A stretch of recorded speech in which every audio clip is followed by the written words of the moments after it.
오늘은 고린도후서 3장 3절 말씀 한 절 보겠습니다. 찾으셨나요? 합독하겠습니다. 시작. 너희는 우리로 말미암아 나타난 그리스도의 편지니 이는 먹으로 쓴 것이 아니요 오직 살아계신 하나님의 영으로 쓴 것이며 또 돌판에 쓴 것이 아니요 오직 육의 마음에 안에 쓴 것이니라. 아멘. 오늘 제목은 예수님의 편지, 다른 말로는 그리스도의 편지, 다 똑같은 말이죠. 성경을 66권이든 한 권이든 전체를 한눈에 보려면 통전적인 사고가 필요합니다. 근데 그거는 신학 박사도 하기 힘든 다른 관점이에요. 그러니까 성경의 박식한 지식하고는 약간 다른, 물론 지식을 겸비해야 돼요. 근데 전체를 볼 수 있는 눈은 박사일수록 없다라는 생각을 하셔야 됩니다. 왜냐하면 학문이라는 게 이렇게 위로 이렇게 쭉 올라가가지고 대학까지 간다는 건 넓어진다는 거예요. 큰 대자를 쓰지만 이렇게 넓을 때 넓어진다는 의미예요. 넓어요, 대학은. 그래서 교양 과목 이런 거 막 배우는 거예요. 근데 그러면서 시간이 지나서 자기 전공 과목이 생기지만 대학 나와가지고는 전문 지식이 굉장히 약해요. 그래서 전문인이 되려고 할 때는 대학 다음을 가야 돼요. 그럴 때는 그거에 대한 공부만 해요. 왜냐하면 교양 과목을 다 했기 때문에. 그래서 2년, 3년 이런 식으로 줄어들어요. 왜냐하면 전공만 하니까. 석사과정은. 그리고 박사과정을 할 때는 거기서 또 핀셋처럼 좁아져요. 그래서 딱 그 분야만 밖에 몰라. 그래서 진짜 거기에 전문가인 박사는 다른 걸 몰라요. 역설적으로. 많은 걸 알면서 거기를 갔는데 막 세상이 바뀌고 막 이러다 보니까 자기 분야밖에 몰라. 전문가는. 그래서 전문가가 이상하게 굉장히 우수한 두뇌를 가지고 거기까지 갔는데 그 분야에서는 독특한데 넓은 분야에서는 또 잘 모르는 사람이 있어요. 근데 대학도 안 나온 사람이 모든 걸 다 아는 사람 있잖아. 이 얘기해도 저 얘기해도 할 말이 있고. 근데 박사는 그렇게 되는 게 아니라 하나의 누군가 연구해 놓은 그 꼭지점이 하나를 더할 때 박사가 되는 거거든요. 그래서 학문의 경지에 이르는 상태에서 뭔가 하나 더 발견하는 거, 그다음 뭔가 하나 남이 쌓아놓은 돌에다가 하나를 아주 코딱지만한 걸 또 얹어 놓으면은 새로운 발견. 그래서 그걸 연구하면은 박사학위를 주는 거예요. 예. 그러니까 인사이트가 얼마나 대단한 거냐면 남들이 다 말하는 거에 다른 거가 하나 올라가는 거야. 번뜩이는 거 하나. 그러면 그게 여러분 박사 수준이라는 거야. 하기만 안 주는 거지.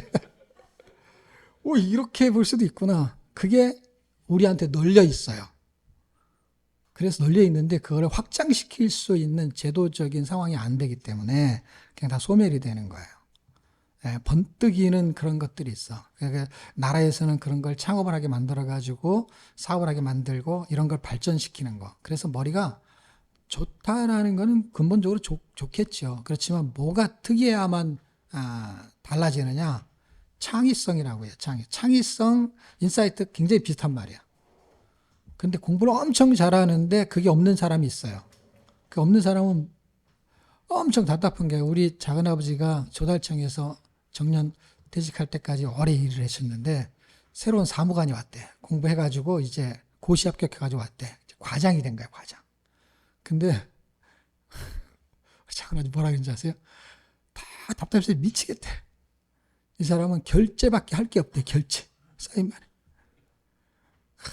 그 자기 과에 있는 사람하고 어울리지도 못하고 말귀도 못 알아먹고 공부만 열심히 해가지고 그것만 아는데 그거를 사인받기 할 줄 결제 외에는 표현이 뭐냐면 결제받기 못하는데 결제받기.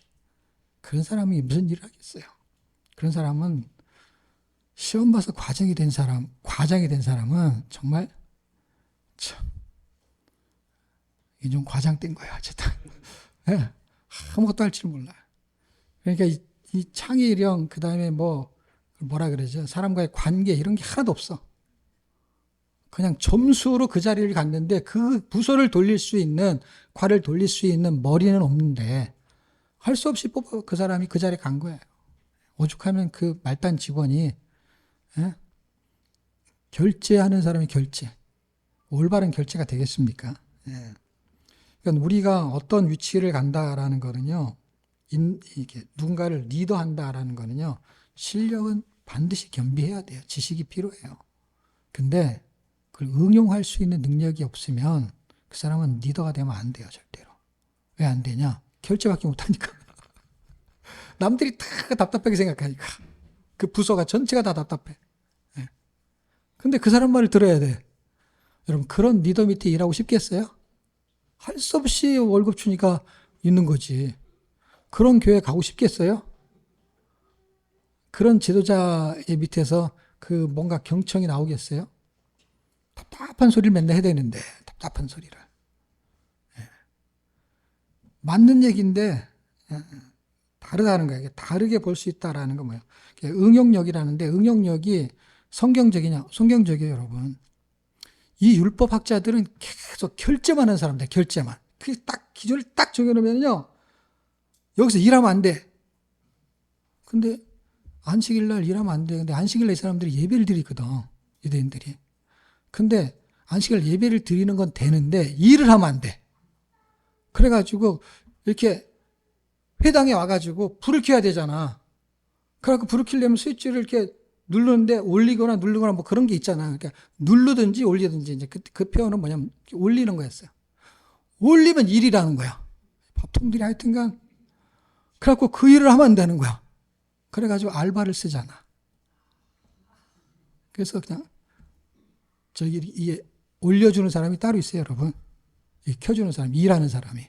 자기들은 일하는 게 아니야. 안식일에 예배 드리는 건 일이 아니야. 근데 불 켜는 건 일이야. 하여튼간 결제만 하는 사람들, 그게 아주 능수능란한 사람이 누구냐? 그게 바리새인 중에 바리새인 바울이었어요, 여러분. 융통성이 하나도 없는 거야, 융통성이. 그럼 융통성이 있는 거는 기준에서 벗어나기 때문에 그렇게 하면 안 되지 않느냐? 그럼 기준이 틀리지 않느냐 할 때, 기준이 그럼 성경적이면 되잖아요, 성경적. 사람들이 물어보는 거야. 율법을 너무 많으니까, 그러니까 딱 요점 정리를 해주세요. 라고 물어보는 거야. 자기들도 힘든 거야. 자기도 외워야지, 가르쳐야지, 그리고 질문하면 대답해야 되니까 너무 힘든 거야. 그러니까 율법학자가 예수님한테 질문을 했어. 예수님이 딱 한마디 했죠. 하나님을 사랑하고 네 이웃을 사랑하라. 이것이 선지자의 강령이니라. 그거 다 나와 있는 거야, 그게. 그러니까 어쩌라고요? 하나님을 사랑하고 이웃을 사랑하라 라는 것이 기준이야. 근데 이게 선지자의 강령이다 라는 건 뭐예요? 융통성이 있어. 이게 법이라는 거는 지켜야 돼. 안 지키면 그냥 벌금, 사형 뭐 이런 게 되는 거야. 강력하게 나가면. 그러면 교통법규 안 지키면은 사형은 당하지 않지만 벌금 물죠. 근데 교통법규를 왜 만들었을까? 율법을 왜 만들었을까? 이걸 모르는 거야. 무조건 지키는 거야, 이 바보들이. 잘 생각해 보세요. 교통법규를 왜 만들었죠? 벌금을 물게 하려고? 아니면은 국가 예산이 부족해가지고 돈을 거두려고? 그럴 수는 있지만 그게 목적은 아니잖아요, 그렇죠? 사람의 생명을 보호하려고. 왜? 교통사고는 사람이 죽으니까. 그냥 이렇게 가다가 신호를 어기는 건 사람 죽지 않아요. 근데 신호를 어긴 것 때문에 사람이 죽는 거야, 사고가 나서. 그러니까 신호 하나 어긴 거가 대단한 잘못은 아닌데 그것 때문에 빨간불에는 서야 되고 파란불에 가야 되는데 그래서 파란불에 가는데 빨간불인데 서야 되는 차가 와가지고 부딪히니까 죽는 거잖아요. 신호를 안 지켜서 죽은 거예요, 사람이. 신호는 아무것도 아닌데 안 지키면 사람이 죽는 거예요. 그러니까 사람을 생명을 보호하기 위해서 신호체계를 만들었다라는 건 기준을 만든 거예요. 근데 그 신호를 무시하는데도 가만 놔두는 게 있어. 신호를 무시하고 막 달려. 무슨 차? 예, 119는 신호를 무시해도 교통순경이 안 잡아. 교통순경이 되레 신호를 어겨. 그 사람들이 신호를 어겨. 가야 될 때 안 가. 그 차가 오면. 이유가 뭐죠? 똑같은 원리를 이해해 보시오. 교통법규를 왜 만들었죠? 생명. 인류가 교통법규를 어기는데 왜 봐주지요? 생명. 똑같은 거야. 그래서 예수님이 제자들이 안식일 날, 우리만 주일이야. 성경에 안식일 날 일하지 마라 이렇게 돼 있으니까, 율법에. 나가가지고 막 배가 고프니까 미리사가 이렇게 막 비벼갖고 먹었어. 먹는 건 일이 아니야. 근데 뭐가 일이야? 비비면 일이야, 이게. 아, 이런 놈들이 있나. 먹으면, 안 먹으면 굶어 죽으니까, 먹는 건 일이 아니야. 근데 뭐가 일이라고? 그걸 비비지 말고, 어떻게 비비지 말고 먹어. 그러니까, 돼 있는 걸 먹어야 되는데, 그거 어떻게 돼 있는 거를 구할 수가 없는 거야. 지금 가난해가지고 없는데, 미리싹을 비벼가지고 먹었어. 주일날 일했다는 거야. 예수님이 뭐라 했는 줄 아세요? 이게 선지자의 강령이잖아요.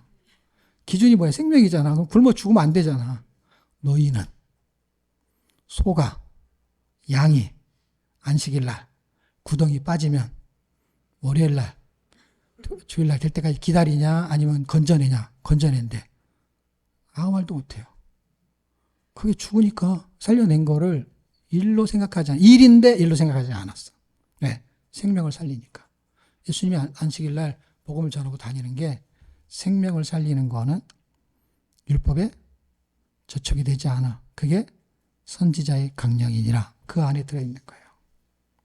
아무렇게나 지 멋대로 하면 된다. 이 뜻이 아니에요, 여러분. 그 기준을 벗어나지 않는 거야. 그래서 119가 삶이 가장 좋은 거야. 왜? 교통법규를 어겼잖아. 제가요, 토요일 날 청주에 강의하러 가는데, 그 전날, 훗날이 그냥 토요일이 아니라 공휴일이 막 겹쳐 있는 그런 휴일이 있잖아요. 그래서 사람들이 놀러를 많이 가는 토요일이야. 평상시에는 차가 별로 없는데.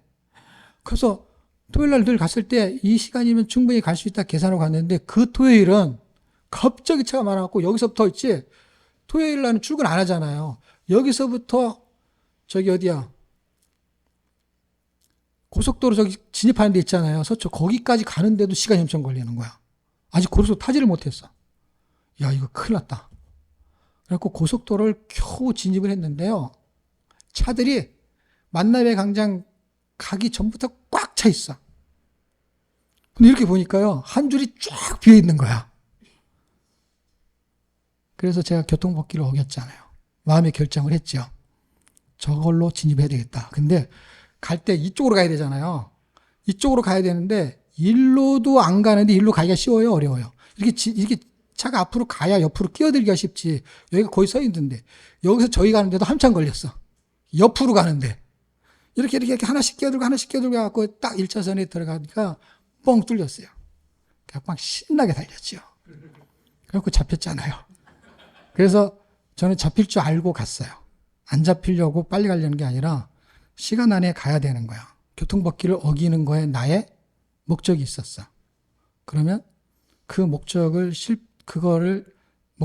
거두면서 내가 교통법규를 어겼잖아요. 그럼 나는 대가를 지불하겠다는 거야. 벌금 내겠다는 거야. 근데 그거는 신호를 위반하는 체계가 아니기 때문에 생명하고 상관이 없는 교통법규를 어긴 거야. 무슨 말인가 아세요? 예, 좀 다르다는 거야. 교통법규를 어겨도 교통법규상 생명을 어기는 쪽하고 좀 다른 거야. 좀 차가 늦게 버스가 좀 늦게 간다는 거지. 차가 일로 들어오면. 근데 나 하나 들어온 것도 늦게 가지도 않으면 다른 차가 안 들어오니까. 근데 이거는 시간의 차이야. 근데 이거는 이 법을 존중해. 근데 내가 빨리 가서 벌금을 내면서 빨리 가는 당위성은 뭐냐? 나는 생명을 살리려고.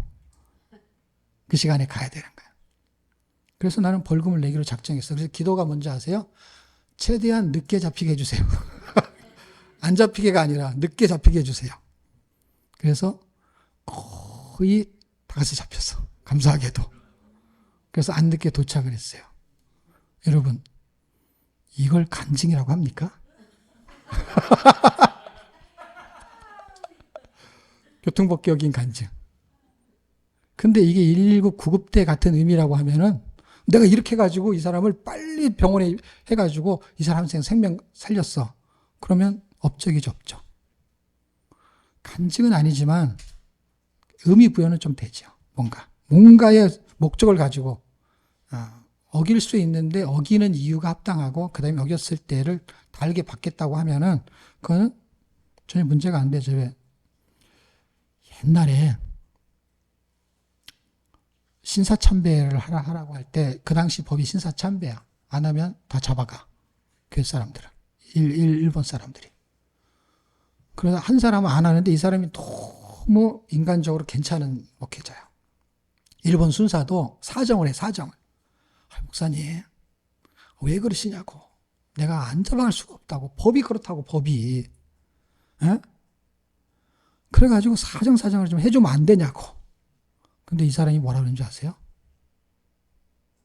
법대로 하라고. 그러니까 법이 하지 말라게 돼 있다고. 법대로 하라고. 이 말귀를 못 알아먹는 거야. 그러니까 법대로 하라고. 그러니까 너는 세상 법대로 하고 나는 하나님 법대로 한다고. 그러니까 내가 그래서 못 알아먹으니까 하나씩, 토시 하나씩 설명하라는 거야. 내가 신사참배 안 하면 법이 어떻게 돼 있지? 잡아가게 돼 있어요. 그러니까 잡아가면 신사참배를 안 하는 거는 법을 어기는 거지. 맞대. 그래서 내가 도망가지 않고 잡혀가는 거는 법을 지키는 거야, 어기는 거야 그랬더니 지키는 거래. 내가 잡혀가면 법을 지키는 거잖아. 법대로 한 거니까. 그렇게 이 사람이 헷갈리기 시작한 거야. 법을 어겼는데 법을 지키는 거야. 법대로니까. 그래서 자기는 법대로 한다는 거야. 무슨 법이요? 잡혀가는 법. 하지 말라는 것 때문에 잡혀가면 나는 법대로 잡혀가겠다는 거야. 그럼 법대로지. 법대로 하라고.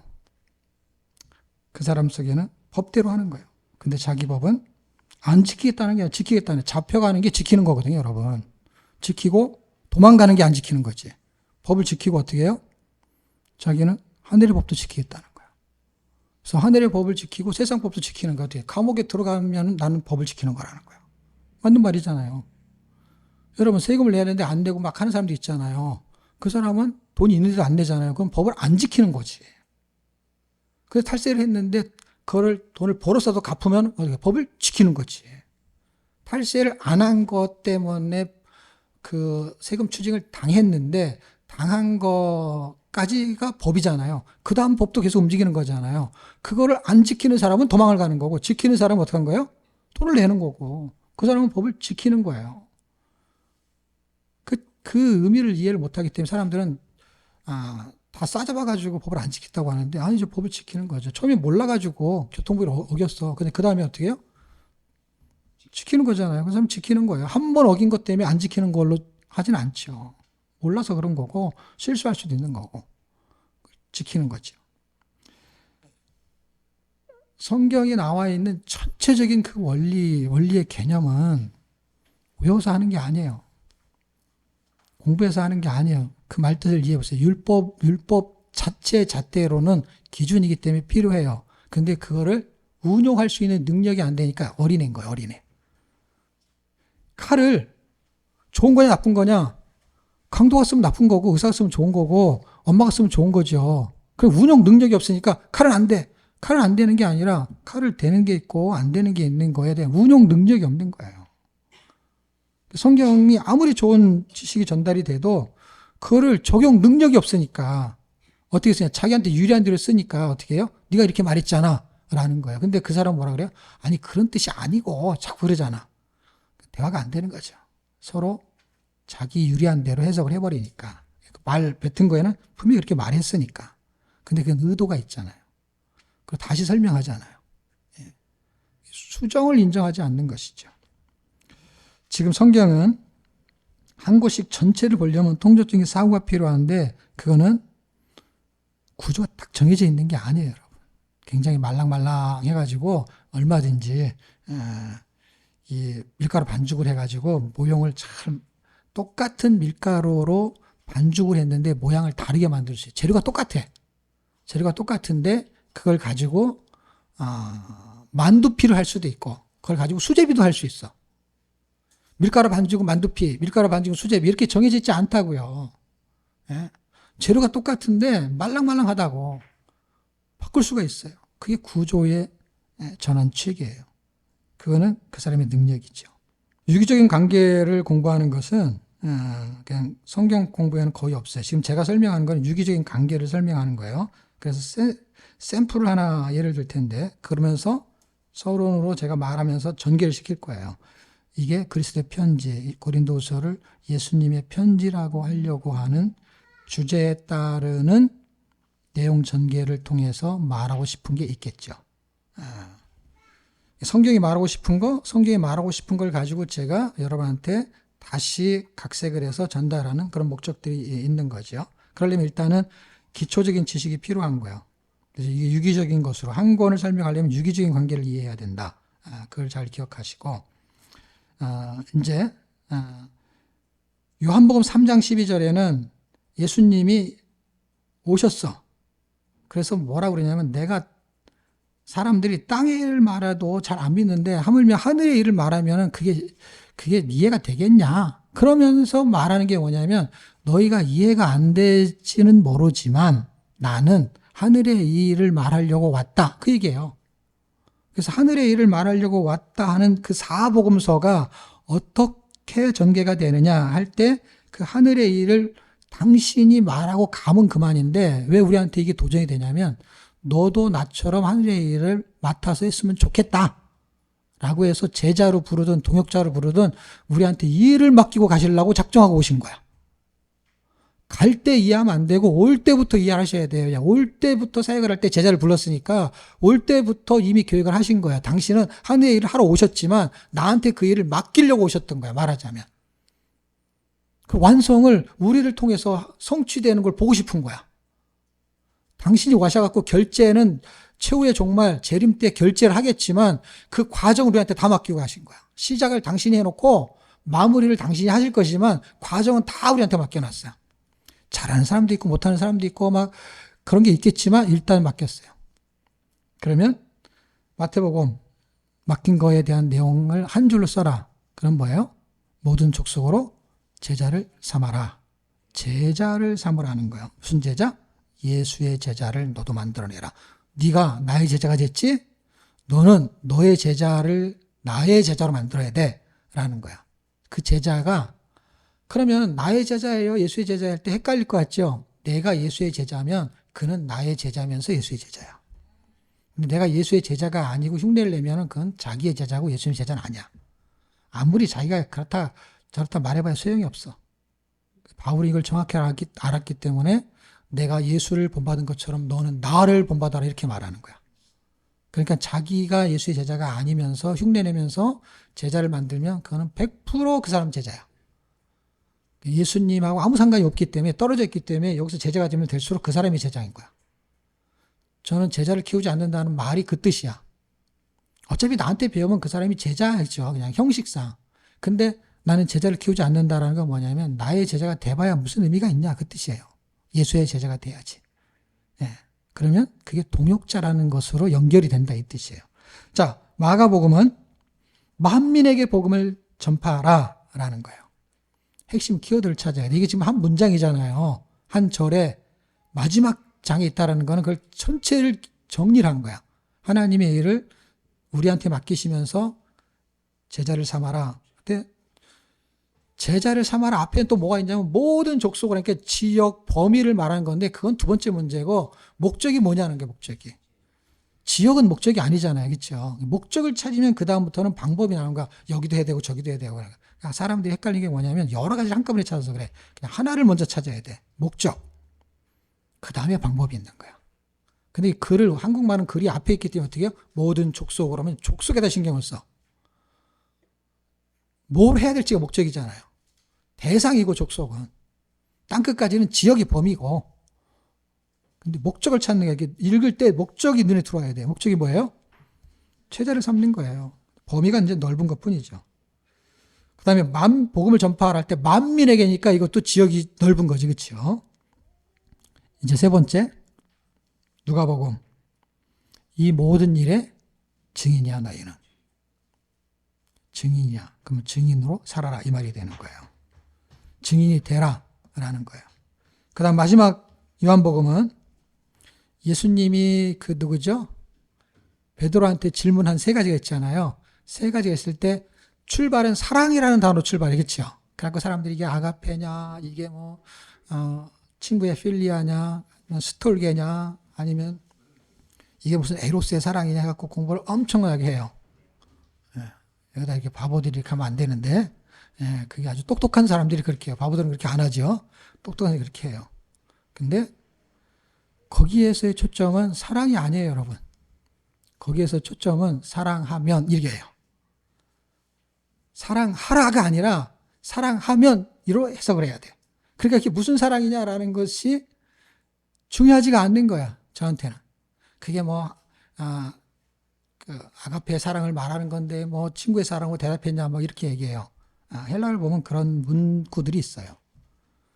그걸 잘 분석하면은 그런 지혜가 생겨요. 근데 그런 거 모르는 사람이 읽었다고 치자고요.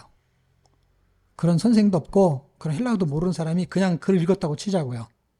읽었다고 쳤을 때 이런 대답은 절대 못하지. 이런 가르침은 절대 못하죠. 왜냐하면 헬라어를 모르는데.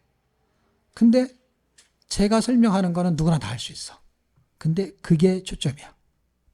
그러니까 그걸 알면 좋은데 몰라도 아무 상관없다는 게 제가 이래서 말하는 거예요. 이래서.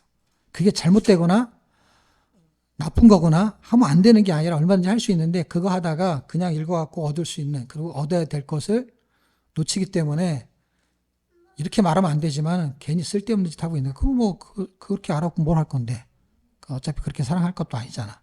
그냥 그렇다는 거지. 베드로하고 예수님하고 그런 관계라는 거지.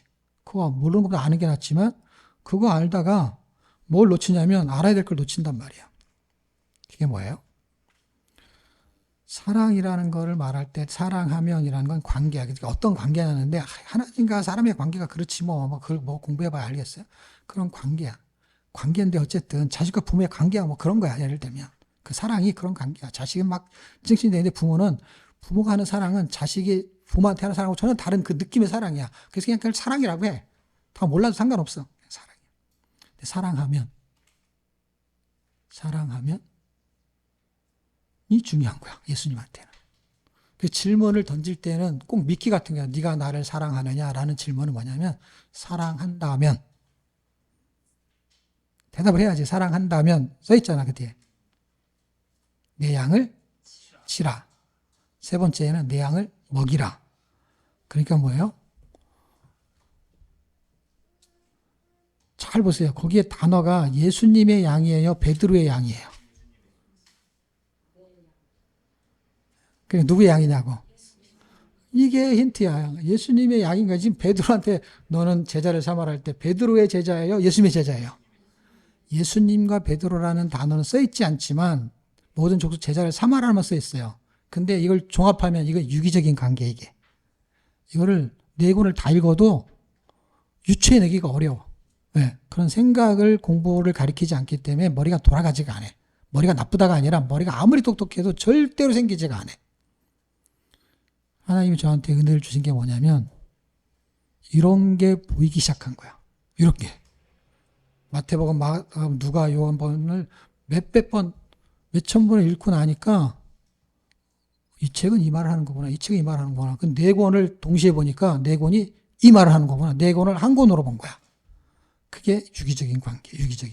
유기적인 관계는 그래서 공부가 안 되는 거예요. 그냥 그렇게 교재를 만드는 교재도 없지만 그렇게 공부가 된 사람도 없고 그렇기 때문에 그 공부로는 절대로 되지 않는 그 유기적인 관계가 그 네 권 속에서 사랑하면 네가 나를 사랑한다고 하니까 나를 사랑하는 거잖아.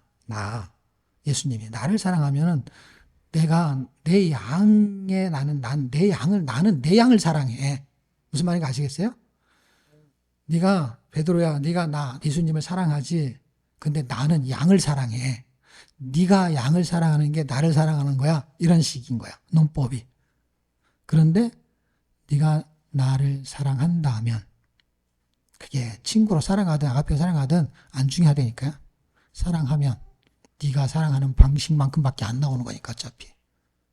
사랑하는 척도 바뀌면 안 나오는 거니까. 사랑하면 그 사랑을 나한테 보여주는 거를 내 양한테 하면은 나를 사랑하는 걸 알겠다라는 대화예요, 말하자면. 그러니까 치라고 했어요. 근데 보세요. 양이 되려면 어떤 과정을 거치죠? 유기적인 걸 이해하셔야 돼요. 네고네 책을. 유기적인 관계. 예수님의 제자를 만들어야 양이 되는 거지. 예수님 제자가 아닌 건 양이에요, 양이 아니에요? 양이 아니지. 그거는 남이 양이든지 내 양도 아니지.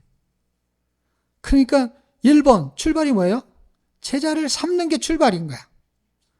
보세요. 마태, 마가, 누가, 요한복음을 한꺼번에 연결하면 힘들죠. 하나씩 찾는 것도 힘들죠. 근데 2권씩 연결하는 거예요. 보세요. 결론은 내 양을 치는 거야. 그렇죠? 치는데 출발해야 되잖아. 마태복음. 그래서 제자를 삼아. 제자를 삼으려면 어떻게 해야 제자가 삼아지죠? 두 번째 책. 복음을 전해야 제자가 삼아지지. 들으면 엄청 쉽죠. 들으면 그냥 금방 깨달음이 오죠. 그렇죠? 그러니까 들어가지고 인사이트가 자기께 절대 안 된다는 게 이 말이에요. 이런 식으로 다른 책을 해봐라 라는 것으로 다른 걸 자기가 해봐야 돼. 안 생긴 상태에서. 그러면 들은 건 뭐냐? 인사이트를 얻게 하는 인사이트에 불과한 거예요. 그리고 그게 안 생기면 계속 이런 거를 계속 받아 적어야 돼. 그래서 어떤 사람들 제 강의를 들으면 계속 정답에서 오늘의 설교 힌트 얻을 거 목회자들은. 제가 쳐다보면서 그러죠. 그렇게 백날 적어봐야 소용없다고. 추울 때까지 공부해봐야 소용없다고. 그래도 말귀를 못 알아먹어. 당장 다음 주에 설교해야 되잖아. 설교해야 되는데 똑같은 설교, 자기한테는 똑같은 설교밖에 안 나오니까 새로운 걸 해야 되는데 책에도 안 나오지 뭐도 안 나오는데 갑자기 번뜩이는 게 있는 걸 들었어. 그러면 그건 당장 하고 싶은 거지. 근데 그 수준을 넘어서야 된다는 거예요. 그러려면 그걸 베껴갖고는 안 되는 거예요. 베끼는 거로 출발을 할 수 있지만. 보세요. 양을 쳐야 되는데 양을 만들려면 제자를 삼아야죠. 제자를 삼으면 어떻게 돼요? 복음을 전해야죠. 그걸 연결해 보세요. 사복음서의 유기적인 관계는 제자를 삼기 위해서는 복음을 전해야 해요. 그러면 양을 치려면 어떻게 해야 되느냐?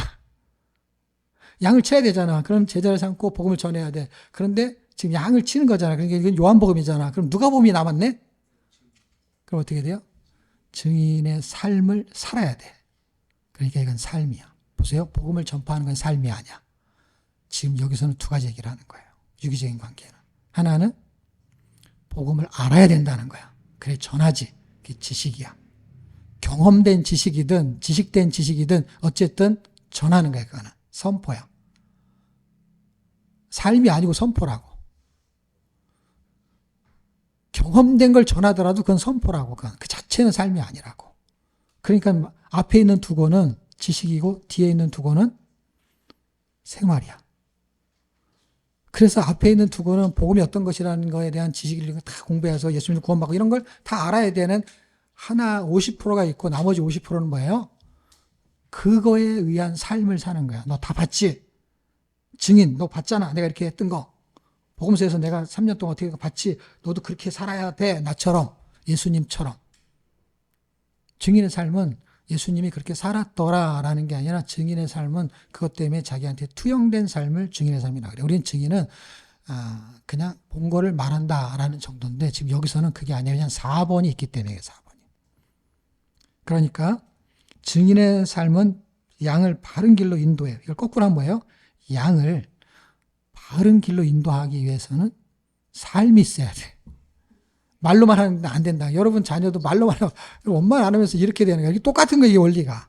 이 유기적인 관계라는 게 그냥 이 내용이 신학적이고 하늘의 내용을 담았다는 것이지 우리의 삶을 그대로 투영시키기 때문에 어렵지가 않은 거야. 그게 잘 안 되는 건 어렵지만 뜬구름 잡는 게 아니야. 똑같다는 거야.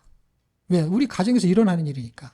엄마가 이렇게 해야 돼 저렇게 해야 돼라는 건 뭐냐면 서울대학 보내기 위해서 공부해 이렇게 말하는 게 마태 마가. 그 다음에 그를 바른 길로 인도했으면 좋겠어. 그러려면 내가 바르게 살아야 돼. 그래서 양을 치라라는 건 어떤 의미냐면 목회자한테는 목양을 말하는 거야. 그럼 성도는 어떠냐? 성도에게는 그거를 양육이라 그래. 내가 누군가를 한 명을 전도했어. 그 끝나는 게 아니야. 그 양을 쳐야 돼. 이걸 갖다가 담임 목사한테 맡기는 거 아니에요, 여러분. 양은 어차피 자기가 치는 거야. 왜냐하면 그게 예수님 양이기 때문에. 넓은 의미로 교회에서 목회자가 하는 것이 세밀한 의미로 보십시오. 목회자가 못해요, 여러분. 그러니까 다 구역장 해야지. 여러분, 신앙생활 잘한 거는요, 그 담임 목사님들 잘한 건지 아세요? 천만의 말씀. 내가 이 구역장님 때문에 내가 신앙생활 이렇게 하는 거 다 그렇게 말하지. 이 구역장이 얼마나 나한테 정말 신앙의 본을 보였어. 목사는 그런 본을 보일 수가 없어요, 여러분. 네, 만날 수가 없으니까. 거짓말이 여러분, 목사한테 맡기는 거 아니에요, 절대로. 여러분이 하셔야 되는 거예요. 그게 통독원이에요, 여러분. 그 장이. 거기 데려다 놓고, 그게 여러분의 양이 아니라 여러분의 회원이지만 그게 결국 누구예요? 예수님의 양이에요. 그러려면 여러분이 거기서 1, 2번만 해갖고는 안 되는 거야. 어떻게? 복음을 전하고 예수님에서 구원받습니다. 그런 얘기 백날 해봐야 소용이 없어요. 왜? 이제는 자기 식구가 돼갖고 자기 집에도 오지, 성경도 같이 읽지, 집안도 보지. 자기 삶이야. 그게 증인의 삶이야. 증인의 삶을 보여주지 않으면 그 사람한테는 지식만 얘기하지 나하고 같은 길을 가지 않아. 길은 딴 데로 가면서 모여가지고 말만 하는 거야. 또 딴 데로 가고. 예. 이게 사복음서예요. 예수님은 하나님의 일을 하시러 오셨어요. 하늘 일을 하러 오셨어요. 그 일을 우리한테 맡기셨어요. 그게 우리 일이 돼버렸네. 그런 사람들을 뭐라고 부르냐. 이게 이제 서론이면서 전체를 설명하면서 여러 가지를 지금 하고 있는 거예요, 제가. 전체 유기적인 인사이트 때문에 이것도 설명하고, 그 다음에 또 이 한 권의 책에 대해서 고린도 후서를 설명하기 위해서 그 큰 그림을 서론으로 쓰면서 또 다른 것도 가리키면서 복잡하게 지금 하고 있는 거예요. 예. 짧은 시간에 여러 가지를 제가 할 수밖에 없기 때문에 그렇습니다. 시간을 많이 준다면 더 자세히, 더 잘 설명할 수 있지만, 그렇다고 해서 안 돌아가는 머리만 아프지. 그냥 못 알아듣는 게, 적게 못 알아듣는 게 낫지. 많이 못 알아들으면 좌괴감만 생기니까 그냥, 조금 모르는 게 낫지. 많이 들으면 많이 모르잖아. 이 유기적인 관계 속에서 고린도전서는 이 사람들을 뭐라고 부르냐? 고린도 3장 9절. 하나님의 동역자다 이렇게 불렀어. 당신의 일을 하기 위해서 너 나의 제자를 삼아라 라고 말했기 때문에 이 사람들을 뭐라고 부르냐? 이 사람도 예수님의 제자죠. 그거를 고린도전서에서는 이렇게 부른다 이 뜻이에요. 어떻게 해요? 하나님의 동역자라고 부른다는 거예요. 그리고 그 3장 9절이고 4장 1절에 가면 그거를 이렇게도 부른다는 거예요. 그리스도의 일꾼이다. 왜? 그리스도의 이 일을 하니까 그리스도의 일꾼이죠. 그리스도의 이 일을 우리한테 맡겼으니까. 그 일이 이 세상으로 가면은 비밀과 같기 때문에 사람들이 절대로 알 수가 없는 거예요. 그래서 그거를 뭐라 그러냐면 비밀을 맡은 자다 이렇게 말해요. 다른 말로. 제가 그렇게 말하는 게 아니라 성경이 그렇게 말한다고, 바울이 그걸 깨달았다고요. 그게 고린도전서에 있지요. 그럼 고린도후서는 뭐냐? 지금 고린도후서에 들어간 게 아니고 고린도후서를 하기 위해서 이 제목 하나를 설명을 하려고. 그래가지고 고린도후서는 이런 사람들을 뭐라고 하느냐? 고린도 3장 6절에 보면은 이거를 새 언약의 일꾼이다 이렇게 말했어요. 그럼 고린도 전서는 새 언약의 전서는 그리스도 일꾼이라고 했잖아요. 근데 이걸 글자를 바꿨잖아요. 그 글자를 왜 바꿨냐? 새 언약이 그리스도이기 때문에. 옛 언약은 율법이죠. 새 언약은 복음이죠. 복음의 주체는 누구예요? 그리스도잖아요. 그리스도. 새 언약의 일꾼은 다른 말로 무슨 일꾼이에요? 똑같은 말이에요. 똑같은 말. 똑같은 말인데 설명은 얼마든지 다르게 할 수 있어. 그게 인사이트예요. 그리고 성경은 그 인사이트를 가지고 쓴 거예요. 왜? 하나님의 감동은요, 인간으로 알면 그걸 인사이트다라고 말해도 틀리지가 않아요. 그러니까 하나님의 감동을 쓰니까 그게 마태, 마가, 누가, 요한복음에 똑같은 이야기를 쓰는데 다른 각도, 관점이 나오는 거예요. 그 인사이트가 다르니까.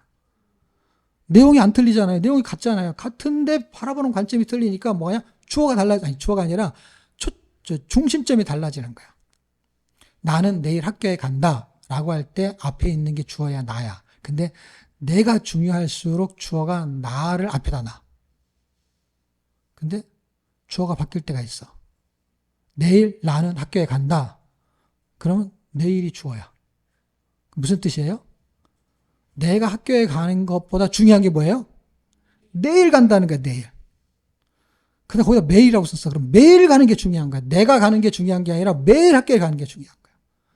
학교에 나는 매일 간다. 그럼 뭐가 중요한 거예요? 학교가 중요한 거야, 학교가. 그게 관점이 틀린 거예요. 그 사람이 중요한 거가 똑같은 문장이잖아요. 근데 똑같은데 뭐가 다르냐고요. 주체가 이거는 초점이 달라지는 거지. 그러니까 그 중요도가 달라지는 게 중요도가. 그러면 네 명의 사람이 사보검서를 쓸 때 똑같은 상황에서 중요하게 생각하는 부분을 더 많이 쓸 거 아니에요. 틀리고 맞고가 아니라. 그러니까 똑같은 설교를 듣고도 여러분이 중요하게 생각하는 거는 다 다른 거지. 다르게 말해야 되는 게 아니라 사람이 틀린데 어떻게 똑같냐고. 여러분이 음식을 하나씩 갖고 와서 먹으면 똑같은 음식인데 여러분 입맛에 따라서 맛이 틀리잖아요.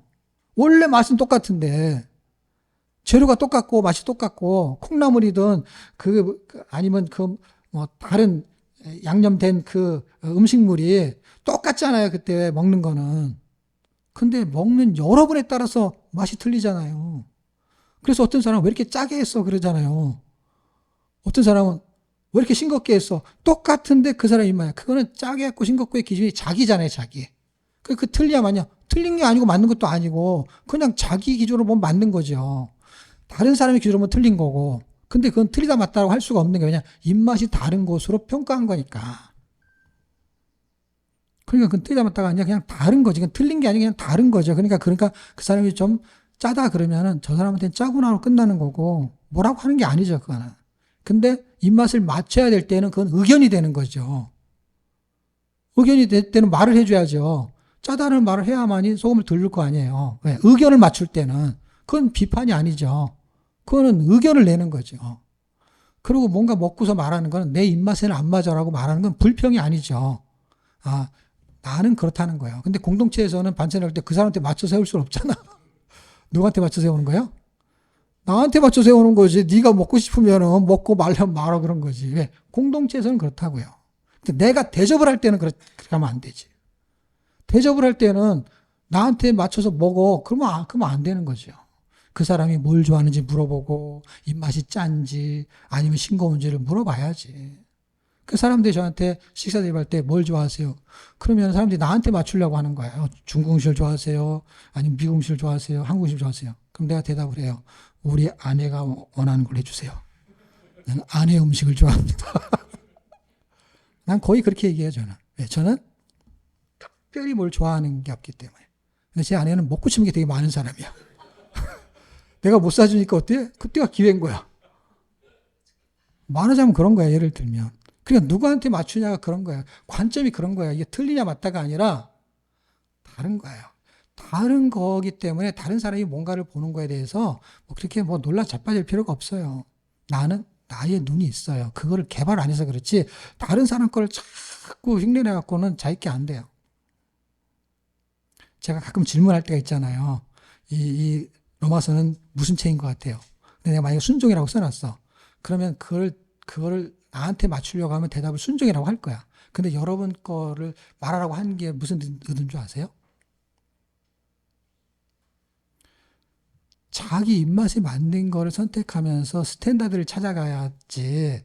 예, 나는 짜고 싱거운데 스탠다드가 여기다 그러면 조절할 수 있는데 자기가 아닌 남의 걸 가지고서 말을 해버리게 되면은 뭐가 되냐면 대답하세요라는 건 뭐냐면 몸뚱아리는 자기 몸뚱아리인데 내 옷을 갖다 입어. 그 생각을 하셔야 돼요. 지금 자기 머리로 내 머리 걸 갖다 갔어. 이상한 머리들이야. 자기 머리가 내 머리로 바뀌길 원한다라고 가정합시다. 그러려면 자기 머리가 뭔지를 알아야 바뀌는 거예요. 그게 자기가 대답을 해봐야 돼. 그러고 나서 내 수준을 파악을 해야. 그래서 우리 예림이도 애들 영어 가르칠 때는 처음에 뭐 하는 줄 아세요? 레벨 테스트 하는 거예요. 제가 질문하는 거는 정답을 요구하는 게 아니라 레벨 테스트를 하는 거예요. 그거를 레벨 테스트를 여러분을 도와주는 말이 어떤 거냐면 여러분이 생각해 보시라는 거예요. 내 수준이. 그래서 여러분의 수준에 맞게 진도가 나가야 힘들지가 않은 거예요. 왜? 어차피 목표는 저긴데 여기서부터 출발하는 사람이 저기다 갖다 놓고 출발하면 너무 힘들잖아요.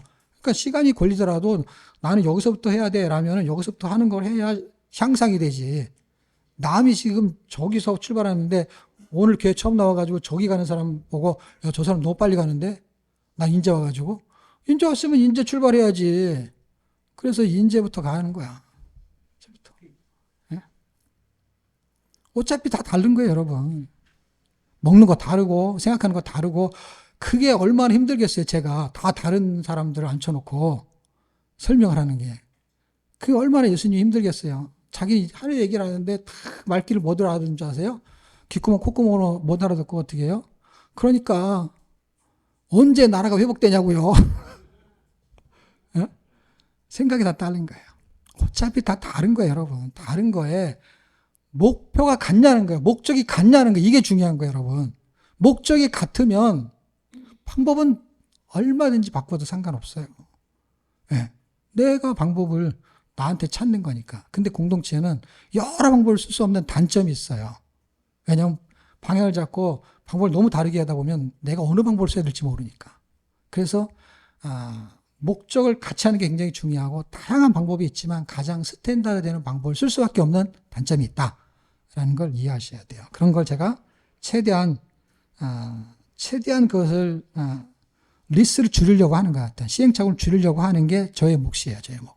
그걸 하는 게 저는. 이게 막 바꾸면 왜 바꾸냐가 아니라 그 바꾸는 이유가 다 있는 거야.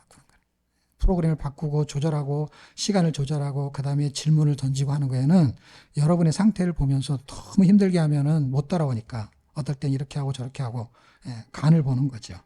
그리고 어느 정도 틀이 잡히면 그대로 이제 쭉 나가는 것이죠. 그게 이제 레벨 테스트 하는 거라고 보시면 됩니다. 자, 고린도후서는 새 언약의 일꾼이라고 했는데 그것은 예수님이 새 언약이기 때문에 그렇다는 거예요. 그러면 그리스도의 편지는 뭐냐? 그리스도의 편지가 새 언약이 된 거야. 그리스도의 편지라는 건 어떤 의미냐면 제가 글을 쓴 것 중에서 혹시 이런 글 읽어보신 적 있어요? 하지만 10년, 20년 전에 쓴 글인데 구약은 약속으로 쓰신 말씀, 복음서는 삶으로 쓰신 말씀, 역사서는 증인으로 쓰신 말씀, 서신서는 새로운 삶으로 쓰신 말씀, 예언서는 미래를 현실로 쓰신 말씀. 나도 편지네. 그럼 나는 뭐예요? 지금 성경은 성도를 편지라고 지금 쓰고 있잖아. 나는 무슨 편지냐고. 그리스도의 편지인데, 그리스도의 편지예요. 그리스도의 편지인데 여기서 무엇으로 그 다음에 제목에 따르는 설명이 들어간 때 성경은 하나님이 쓰셨어. 근데 구약은 복음서는 또 단계가 내려가잖아. 그러니까 나는 그리스도의 편지야. 그 내용이 뭐냐고. 내용부. 내용이 없어. 편지인데 열어보니까 내용이 없어. 머리인데 뚜껑을 열어보니까 뇌가 없어. 표현하자면 그렇다는 거야. 편지는 다 편지야. 편지인데 읽어봐. 읽을 게 하나도 없어. 네? 내용이야, 내용. 뭐가 담겼냐는 거야. 제가 오늘 얘기할 건 이게 두 가지예요. 본론. 그리스도께 나에게 뭐라고 쓰셨을까? 편지라며. 그리스도가 쓴 편지라며, 나를. 그리스도가 나한테 뭐라고 썼을까? 그래서 제가 4장과 5장 두 개로 결론을 내려고 합니다. 이 결론은 아주 간단해요. 이렇게 설명이 장하게 할 필요가 없어. 왜? 지금까지 한 설명을 이해했으면은 그냥 내용 본론은 설명할 게 없어요. 왜냐하면 이미 설명을 한 거야. 그래서 여기에 진입을 한 거예요. 우리는 새 언약의 일꾼이고 새 언약의 일꾼은 율법이 아닌 복음이기 때문에 눈에 보이지 않아요. 그래서 우리한테 편지를 썼는데 편지가 눈에 보이지 않아요. 왜? 율법은 눈에 보이는 거야. 종에다 글을 썼기 때문에. 근데 왜 안 보이냐면 신비, 마음에다 글을 썼다는 거야. 그래서 여기 새겨졌다는 거야. 그래서 이게 잠을 읽으면은 다 마음판에 새기래. 그래서 항이 똑같은 말이죠. 마음판이 어떻게 새기냐고. 그러니까 뭔가 의미를 부여하는 거잖아요. 마음판에. 그 새겨지는데 예수님이 당신한테 뭐라고 새겼냐고. 다 다른 거죠. 성경은 똑같은 성경인데 구약 내용, 신약 내용 다 다르잖아. 복음서는 다 다르잖아. 여러분한테 하나님이 편지를 쓴 건 맞는데 편지의 내용이 뭐냐고. 냉무. 허망하지. 적을 게 없어, 적을 게. 교회 왔다 갔다. 편지를 썼어. 너는 왔다리 갔다리. 여러분, 너는 왔다리 갔다리야. 교회 왔다리 갔다리니까. 만약에 내가 하나님이라면 그 사람을 위해서 써야 된다면 너는 왔다리 갔다리. 충성된 사람한테 그렇게 쓰겠어요, 여러분? 왔다리 갔다리라고 쓸 수가 없잖아요. 근데 왔다리 갔다리 한 사람한테는 좋은 말로 쓰고 싶어도 어떻게 해요? 왔다리 갔다리밖에 쓸 내용이 없다 이 말이에요. 말하자면. 그렇게 썼는지 안 썼는지 저는 몰라요. 근데 여러분에게 의미 부여를 하는 거죠. 충성된 사람한테 여러분이 평가할 때는 여러분 속으로 어떻게 하겠냐고. 저 사람은 잔소리가 너무 심해. 저 사람은 잔소리. 그리고 그거를요, 마음에 있는 거를요, 전화기에다가 쓰잖아.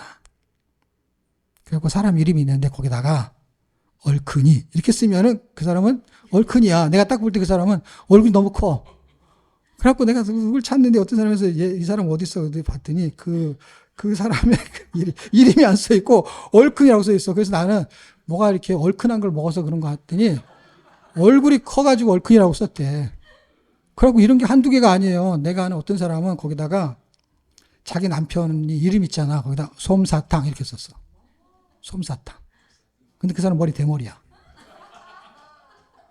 그래갖고 그렇게 썼는데 그 아내가 쓴 거잖아, 아내가 마음에 쓴 편지야. 주제의 제목이야. 그 글을 쓰면 뭐가 있겠죠. 솜사탕에 대한 자기 편지가 있겠지. 근데 편지의 제목이 뭐야? 솜사탕이야. 아니, 실화야, 실화. 근데 그 사람을 내가 만났잖아요. 만났는데 만나서 교제를 하니까 솜사탕이 맞더라고. 거의 맞아요, 거의 맞아. 그 다음에 그 아내 거는 못 봤지. 아내가 남편 거 쓴 거를 봤죠. 이렇게 카톡에 이렇게 썼다고. 어떤 얘기 하다가. 그것도 한 15년 이상 된 것 같은데. 오준성 목사. 자기 아내 카톡에 뭐라고 썼는지 아세요? 꽃사슴이라고 썼어. 그래서 내가 맨날 꽃사슴이라고 부르잖아. 근데 꽃사슴인지는 모르겠어. 뭐 같이 살아본 적이 없으니까. 근데 꽃사슴이라고 썼어요. 그 꽃사슴이 자기 남편한테 뭐라고 썼는지는 몰라요, 저는. 그때 안 물어봐가지고. 물어보세요, 여러분, 카톡으로. 뭐라고 돼 있냐. 그러니까 자기가 평가하는 거 맞다 틀리다가 아니라 그렇게 느낀다는 거. 내가 여러분을 평가하는 거는 틀릴 수도 있지만 하나님이 뭐라고 평가하는 거 있을 수 있잖아요. 그게 편지니까. 근데 마음판에 썼으니까 주님의 마음이잖아, 그게. 그게 투영이 돼서 보여진다니까. 꽃사슴 아니면 솜사탕 그게 그렇게 말했는데 보면은 그런 느낌이 있다니까요. 그러니까 하나님의 마음속에 여러분을 생각하고 있는 것이 우리한테 나올 수 있다라는 거예요, 여러분. 그리고 우리한테 나온 게 그거인 거야. 거꾸로 말하면. 왔다리 갔다리라고 하나님이 안 썼을지는 모르지만 우리가 왔다리 갔다리 하면 하나님도 그렇게 생각할지도 모른다는 거예요. 물론 하나님은 더 좋게 쓰시겠지. 더 좋게 생각하겠지. 표현상 제가 그렇게 받기는 머리가 안 돌아가니까 그렇게 받기는 설명할 수가 없고 제가 하나님이 아니니까. 근데 저는 성경을 근거로 이거는 그렇다는 뜻이고 설명하면은 두 가지가 있는 거야. 편지는 메시지가 있는 거야. 맞죠? 그리고 편지는 우리가 편지잖아. 그러니까 뭐요? 안에 내용으로 가면 메시지고 내가 편지잖아. 그러니까 나는 메신저가 되는 거야. 그 두 가지. 첫 번째 메시지는 4장 8절에서 12절. 찾으셨어요? 읽고 끝나야 설명할 게 없어요. 거기 설명이 다 돼 있어. 자, 그러니까 편지인데 무슨 편지냐면은 이런 편지야. 제목을 만들어 보세요. 제목을. 그 인사이트 가르쳐 주면 절대로 여러분 인사이트가 안 생겨. 물론 제가 가르쳐 줄 거예요. 근데 생각해 보는 시간이 필요해. 얼마라도? 10초라도. 자, 4장 8절에 12절을 읽어요. 읽고 나서 여러분이 나는 무슨 편지를 생각을 해보세요. 읽고 나서. 찾으셨나요? 아니, 읽는다고. 합독한다고. 시작! 우리가 사방으로 우겨쌈을 당하여도 쌓이지 아니하며 답답한 일을 당하여도 낙심하지 아니하며 박해를 받아도 버림받지 아니하며 거꾸로 트림을 당하여도 망하지 아니하고 우리가 항상 예수의 죽임을 몸에 짊어짐은 예수의 생명이 또한 우리 몸에 나타나게 하려 함이라. 우리가 살아있는 자가 항상 예수를 위하여 죽음을 예수의 생명이 또한 우리 죽을 육체에 나타나게 하려 함이라. 그런즉 사망은 우리 안에 역사하고 생명은 너희 안에 역사하느니라. 제가 편지는 글쎄 편지라고 했어요. 그러니까 그리스도가 쓴 편지겠지요. 그랬을 때 우리한테 제목을 붙일 수 있다라고 한다면 이 본문을 가지고 이걸 안 가르쳐주고 말하면 더 힘드니까 가지고 제목을 만약에 붙인다면 무슨 편지? 나는 정답이 아니에요. 나는 무슨 편지? 이걸 근거로 나의 정체성을 말하는 게 아니라 이것으로 인해서 나는 이런 편지일 것 같아요. 무슨 편지? 금방금방 되면은 얼마나 좋겠어요. 안 되는 줄 알면서 왜 그랬을까? 네, 이유가 다 있어요. 생각을 해보는 게 굉장히 중요한 시간이에요. 네, 머리가 그때 움직여요. 근데 제가 설명하잖아요. 머리가 안 움직여요. 그 차이예요. 머리를 움직여서 생각이 됐다 안 됐다 그거는 두 번째 문제고 생각 자체가 안 움직이는 거는요. 뭐가 되냐? 그게 냉무. 그게 뚜껑 열는 뇌가 없어. 생각을 돌리지 않아요. 텔레비를 보면 머리가 나빠진다는 게 뭐냐면 생각을 안 해도 되기 때문에. 생각을 안 해도 되는 시간을 허비하게 되면 생각이 없는 사람이 돼요. 근데 생각이 들어가는데 시간을 허비하게 되면 생각이 있는 사람이 돼요. 그게 책이에요. 근데 사람들이 책을 안 읽어요. 그 다음에 생각하게 하는 책은 더더욱 안 읽어요. 그래서 세상을 이길 수 있는 놀라운 능력은 책을 읽는 사람한테 옛날에 있었어요. 지금은 2배, 3배, 10배로 가능성이 있다라는 게 제 견해예요. 옛날에 사람들이 책 읽어가지고 저렇게 유명한 일들을 다 해냈는데 이제 더 이상 할 게 없는데 천만의 말씀. 사람들이 책을 안 읽기 때문에 옛날에 여러분이 책을 읽었으면 만약에 책을 10권 읽는 시대에 살았다. 그러면 10권 읽기가 힘들기 때문에 거기서 맨날 꼴등했다고 쳐요. 근데 지금 한 권밖에 안 읽어. 2권 읽으면 1등이야. 이 희소성이라고 합니다. 지금 성경을 사람들이 읽냐? 이렇게 트렌드가 됐는데도 성경을 여전히 못 읽어요. 그렇기 때문에 여러분이 남 한 번 읽을 때 2번 읽으면은요, 여러분 1등이야. 이 사이트는요, 그런 데서 오는 거예요. 거기에다가 목숨을 거세요. 그러면 반드시 여러분의 생명이 다른 사람을 살려낼 수 있는 거기 때문에 생명을 걸라는 거예요. 왜 생명을 걸 만한 가치냐? 성경 읽기가 생명을 살려내기 때문이에요, 여러분. 그러니까 생명을 걸 만한 가치가 있는 거예요. 자, 생각을 다 해보셨죠? 7절의 가능성이 있는데 그게 뭐냐면 우리가 이 보배를 질그릇에 가졌으니 이 질그릇이라는 게 뭐냐면 흙으로 만들었다는 거예요. 사람이 흙으로 만들었잖아요. 근데 그분이 우리 안에 들어왔어. 그래서 그분이 편지야. 그분 자체가. 그분이 나오면 글로 표현되면 메시지야. 그게 그대로 보여지면 그게 삶이야. 그분이 메시지인 거야. 그런데 나를 편지라고 했으니까 좀 풀어서 쉽게 설명하면 뭐냐면은 그리스도의 편지인데 나를 뭘로 보냐면 보배로운 편지야. 왜냐하면 보배를 담고 있는 편지야. 그냥 보배로운 편지예요. 질그릇에 담긴 보배야. 질그릇이 메시지. 아니, 질그릇에 담긴 보배가 메시지야. 그러면 메시지의 내용이 뭡니까? 라고 하면은 8절, 7절부터 읽어야 되는데 8절부터 12절까지 그 7절에 의해서 그것을 가지고 있는 사람들의 메시지는 뭐냐? 그 사람들은 흙수저의 능력이 나타난다는 거예요. 흙수저의 능력. 나는 만약 금수저로 태어나지 않아가지고 이 흙수저가 뭐냐? 잘 생각해 보세요. 여러분, 금, 은, 동. 특히 은동 빼고 금이 제일 중요하잖아요. 금이 불순물을 제거할 때 어디에 들어가는지 아세요, 여러분? 그게 흙이에요, 여러분. 흙 속에 들어가는 거예요. 흙은 타지 않아요. 무슨 말인지 아세요? 금에다가 불을 대잖아요. 다 타버려요. 그러니까 금이라는 용기에다가 다른 걸 녹일 수가 없어. 무슨 말인가 아시냐고. 금을 태울 수 있는 그릇이면 금보다 더 타지 않아야 돼. 근데 은도 타지, 동도 타지, 철도 타지. 다 탄단 말이에요. 근데 뭐가 안 타요? 흙이 안 탄다고요. 흙에다 담는 거예요, 여러분. 그러니까 흙수저가 누구를 이길 수 있어요? 금수저를 녹일 수 있어요. 이게 메시지예요, 메시지. 그 메시지가 어떻게 녹이느냐? 우리는 사방의 위쌈을 당해도 돈이 없으니까 예수를 믿어가지고 흙수저니까 그래가지고 맨날 괴롭혀 사람들이. 그런데 이게 메시지야.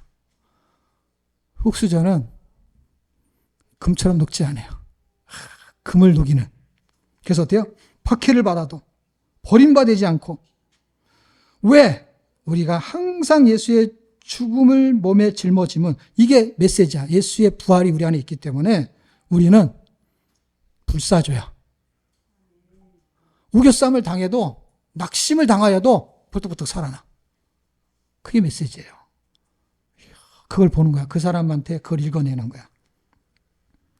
두 번째, 5장인데요. 성도는 그리스도의 편지죠. 성도는 그리스도의 메시지죠. 성도는 그리스도의 메신저예요. 메신저. 이 자체를 말하는 거야, 자체. 아까는 글의 내용이고, 그 편지의 자체를 어떤 편지냐는 거야. 그 편지. 그거는 5장 17절에서 20절까지 읽고 마치겠습니다. 같이 읽겠습니다. 시작. 그런즉 누구든지 그리스도 안에 있으면 새로운 피조물이라. 이전 것은 지나갔으니 보라 새 것이 되었도다. 모든 것이 하나님께로 났으며 그가 그리스도로 말미암아 우리를 자기와 화목하게 하시고 또 우리에게 화목하게 하는 직분을 주셨으니 곧 하나님께서 그리스도 안에 계시사 세상을 자기와 화목하게 하시며 그들의 죄를 그들에게 돌리지 아니하시고 화목하게 하는 말씀을 우리에게 부탁하셨느니라. 그러므로 우리가 그리스도를 대신하여 사신이 되어 하나님이 우리를 통하여 너희를 권면하시는 것 같이 그리스도를 대신하여 간청하노니 너희는 하나님과 화목하라. 여기서 메신저의 위치가 뭐예요? 또 정답은 없어요. 피조물. 화목은 그리스도의 사신해야 될 내용인 거죠. 메신저 자체를 말하는 거니까. 메신저 자체는 화목이라고 보다는 뭐예요? 화목이 틀렸냐? 맑게 만들면 돼. 어떻게 해요? 화목해 하는 자, 그러면 맞는 거야. 왜? 메신저니까 자가 붙어야죠. 대사는 자가 붙는 거죠. 뭐예요? 그런 사람이니까. 앰베서더이니까. 예? 대사니까, 대사. 그리스도의 편지의 내용은 우겨쌈을 당해도, 답답함을 당해도 절대 무너지지 않아. 그 메시지를 갖고 있어요. 왜냐? 그리스도가 나에 담겨 있기 때문에. 그 메신저, 그런 존재는 어떤 존재냐? 그런 존재는 하늘의 대사인가? 이 땅에 있는. 한국에 있는 미국 대사 이런 것처럼 이 땅에 있는 하나님의 대사인 거야. 그 대사의 일은 뭐냐? 그 대사의 일은 사람들을 화목하게 하는 거다라는 거예요. 대사의 일이. 화목해 하는 새로운 피조물도 맞죠. 근데 새로운 피조물은 너무 넓은 범위고 그 넓은 범위 안에 메신저 나는 어떤 거냐. 그리스도 일꾼 다 넓은 범위죠. 근데 내가 그리스도의 대사다. 그것도 좀 넓죠. 근데 대사는 좀 더 가볍죠. 피조물보다 가볍죠. 역할이니까. 그러면서 구체적으로 어떤 역할을 하냐? 화목해 하는 일을 한다. 그 직책이. 그러면 그게 실존하는 거, 결론이에요. 실존하는 걸 나타내야 되잖아요. 나타낼 때는 우리가 화목해 하는 자들이 뭐예요? 우리가 실제 이제 이거 끝나고 나면 우리끼리 모여서 하는 게 있잖아요. 그게 밥을 먹고 말씀을 나누는 거예요. 나가서 각자 하는 거는 여러분들이 이제 알아서 하면 되고, 실력껏. 근데 여기서 하는 거는 내가 눈에 보이고, 교육을 할 필요가 있고, 또 지도할 필요가 있고, 이게 실제 우리가 공동체가 해야 될 일이고, 야, 나가서 열심히 화목해 하는 사람이 되십시오. 라는 거는 다 뚱그는 잡는 얘기고, 왜? 될지 안 될지도 모르고. 근데 지금 여기서는 되고 안 되고 눈에 보이잖아. 이런 거를 실습으로 해야 되는 것이죠. 자, 짜장에는 3분 짜장이 있고, 카레에는 3분 카레가 있어요. 근데 조이교회는 3분 나눔이 있어요.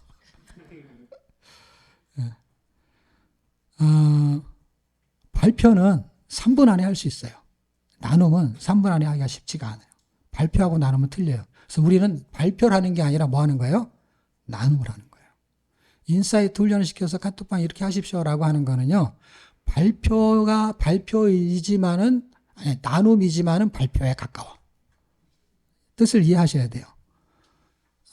그런데 말씀 나눔은 발표보다 나눔에 가까워. 약간 다르다라는 거예요. 그래서 우리가 화목해 하는 자로서 해야 될 일이 뭐냐면 나눔을 할 때는 공동체를 위해서 시간을 절약하는 절제가 필요해요. 다른 사람들이 내 얘기를 들어주잖아. 그리고 그 사람이 토요일까지 열심히 일하고 지쳤는데 주일날 예배드리고 집에 가서 좀 쉬고 싶은 사람이 10명 중에 1명은 있어요. 그 사람도 공동체야. 그냥 밤을 새서 이걸 하고 싶다라는 공동체도 있어요. 근데 색깔이 다르잖아. 다르다는 건 뭐예요? 그런 사람들로 모여있는 형태로 갈 수는 있지만 가고 있는 중이잖아. 그러니까 어떻게 해요? 그러지 않는 사람들이 있잖아. 그러면 공동체는 그 사람을 위해서 이야기를 5분 하든 10분 하든 절제가 필요해. 또 하나는 어떤 사람이 자기가 은혜가 돼가지고 나누고 싶은데 3분 안에 절대로 할 수가 없어. 그런 사람이 5분, 10분을 하게 될 때 그거를 경청해 주는 것이 그것이 공동체의 자기 희생이야. 내가 더 말해야 되는데 덜 말하는 것도 공동체를 위한 거고 5분, 3분만 했으면 좋겠는데 그걸 막 얘기를 해. 그 사람은 그게 은혜가 됐어. 그럼 그걸 들어주는 게 공동체야. 물론 밤새서 매주 그렇게 할 수는 없겠지요. 그래서 기준을 설정하는 게 3분, 5분 이런 거야. 근데 아까 제가 얘기했잖아요. 이것이 선지자의 강령이다. 기준은 필요하지만 기준에 매이면 절대로 안 돼요. 그래서 기준을 정해놔서 또 오버할 수 있지만 오버한다고 너무 뭐라고 했어도 안 되는 것입니다. 왜냐하면 은혜를 나눈다는 것은요. 말씀의 은혜를 나누는 것은 설교의 내용에 스토리를 이해한 상태에서 감동이나 은혜가 되는 부분에 대해서 자신의 깨달은 것을 말하는 거예요. 그거는 아무리 길어도 뭐 10분, 20분 넘어갈 리가 별로 없지요. 왜냐하면 발표가 아니고 감동을 그냥, 왜냐하면 입에 들고 곧바로 밥 먹고 하는 거니까. 그렇지만 그게 있을 수 있죠. 그거는 3분, 5분에 저는 충분하다고 생각을 합니다. 그런데 두 번째 문제가 있어요. 그건 뭐냐면 한 주간의 생활을 나누잖아요. 생활을 나누는 거에는 이해가 잘못되는 경우가 있다.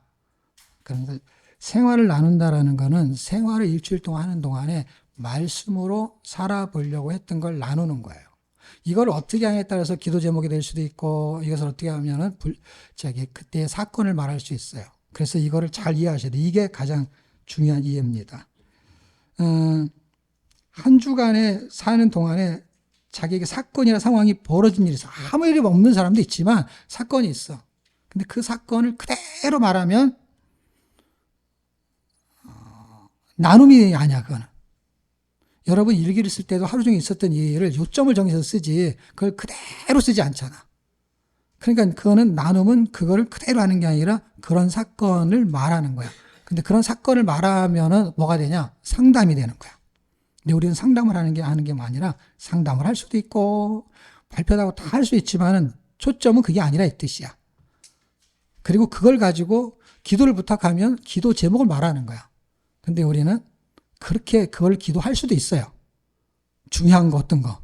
그리고 상담할 수도 있어요. 근데 초점은 그걸 하면 안 되는 게 아니라 할 수 있는데 초점은 뭐예요? 이걸 놓치지 않으면 이 두 가지를 정리할 수가 있어. 그게 뭐냐면 그렇게 된 거에 대한 나의 변화와 깨달음을 말하는 게 목적이야. 그래서 지난주에 우리 회사에서 이런 일이 있어서 그 사장 아주 꼴벌겠냐, 그 직원 너무 마음에 안 들어? 그 사건이 있었어. 그 사건에 대해서 나의 반응을 말하는 것이 나눔이야. 그 사건을 그대로 말하는 거는 나눔이 아니야. 그거는 있었던 이야기를 그냥 말하는 거야. 그 있었던 이야기 중에서 내가 계속 일주일 동안 불평을 했는데 내가 성경 읽다가 이렇게 하면 안 되겠더라 라는 말이 목적이야. 사건은 그냥 사건이야. 사건이 있어야 이게 생기기 때문에 사건을 말해야지. 근데 사건을 말하는 게 목적이 아니기 때문에 사건을 정확하게 말할 필요가 없는 거야. 그리고 이 깨달은 걸 말해야 되는 거야. 그리고 도전이 되는 걸 말해야 되는 거야. 그 일이 또 생길 수 있어. 근데 또 거기에 넘어질 수 있어. 그러나 그거가 나한테 너무 중요해. 그럴 때는 기도해 주세요 라고 하면 기도 제목이 되는 거야. 그거는 나눔 시간에 할 수 있냐? 당연히 할 수 있죠. 그리고 어떤 거에는 정말 이해가 안 되는 거 있어. 이거 어떻게 했으면 좋겠습니까? 공동체 물어볼 수 있냐? 물어볼 수 있죠. 그건 상담이라는 종류로 해석이 되지만 물어볼 수 있다 이거야. 근데 초점은 뭐예요?